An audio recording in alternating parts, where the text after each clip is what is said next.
सभागृहाला सादर करतो।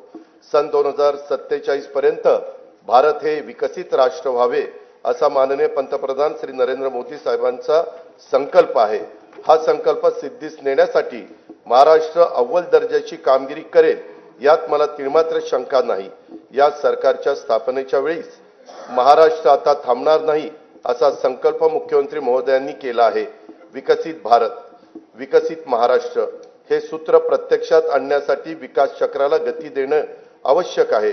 हे लक्षात घेऊन राज्याचा शाश्वत व सर्वसमावेशक विकासाची रूपरेषा तयार करण्याचे काम हाती घेण्यात आले आहे।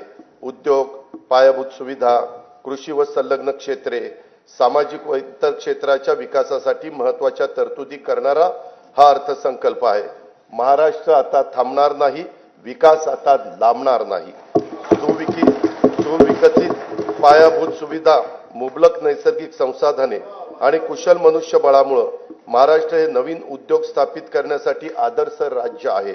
उद्योग क्षेत्रातील देशांतर्गत व परदेशी थेट गुंतवणुकीसाठी शासन सतत प्रयत्नशील असल्याने राज्यात मोठ्या प्रमाणावर गुंतवणूक होत आहे।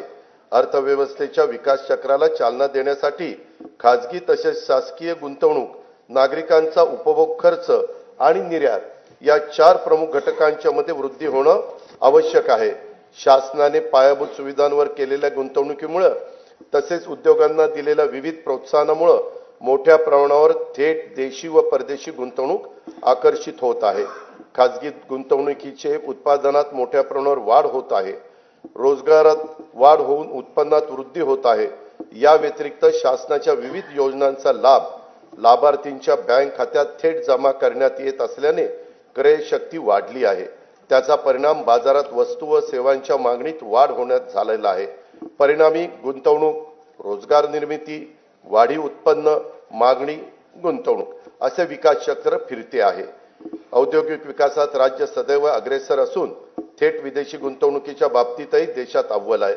जानेवारी 2025 मध्ये दावोस येथे झालेल्या जागतिक आर्थिक परिषदेमध्ये राज्य शासनाद्वारे एकूण 56 कंपन्यांच्या सोबत सामंजस्य करार करण्यात आले।